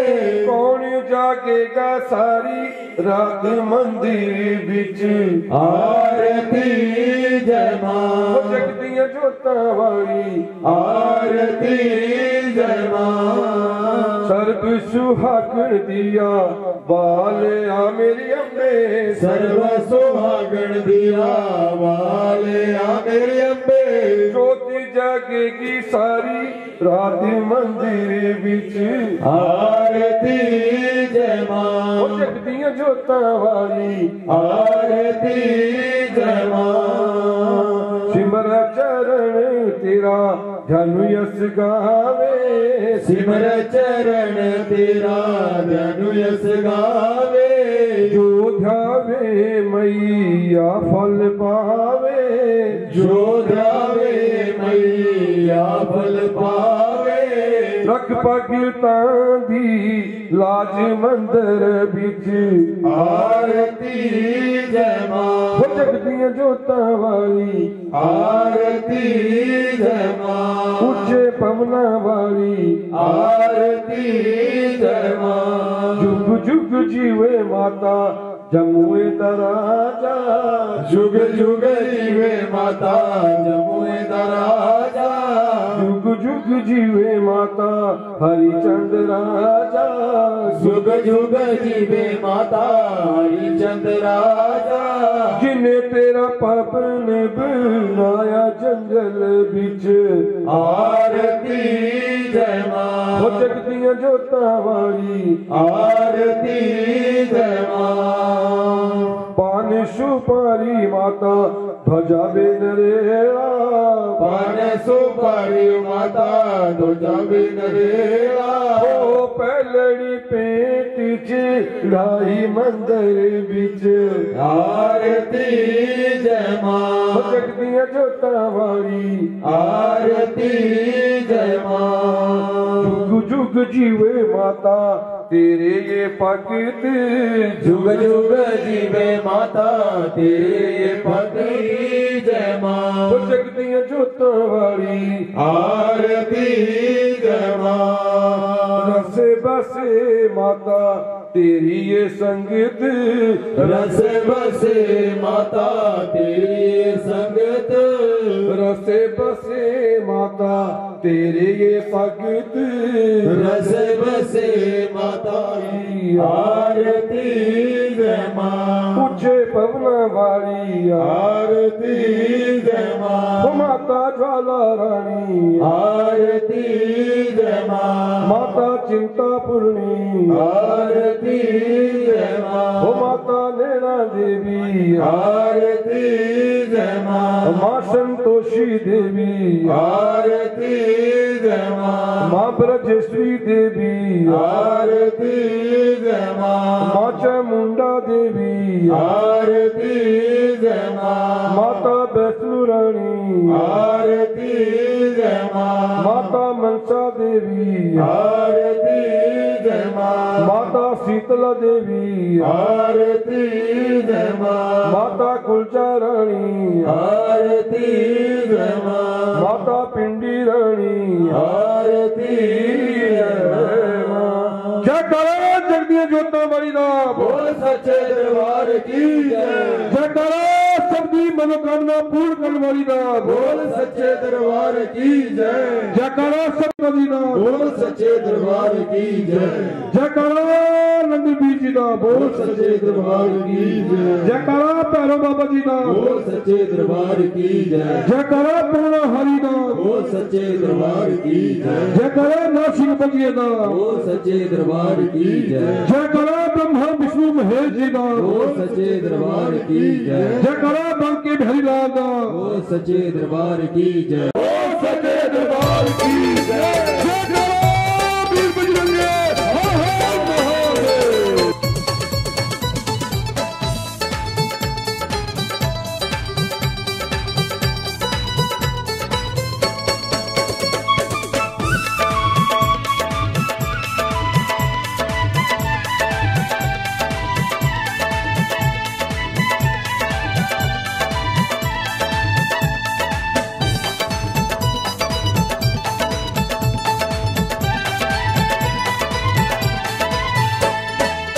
खेल गिटियां दियां खेलां हो मेरी वैष्णो माता।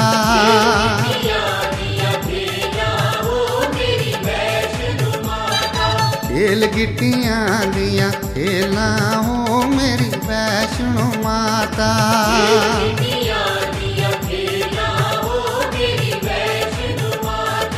वैष्णो माता मेरी वैष्णो माता।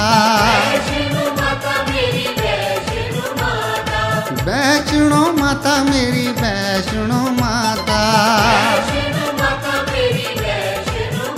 ओए खेल गिटियां दियां खेलां हो मेरी वैष्णो माता।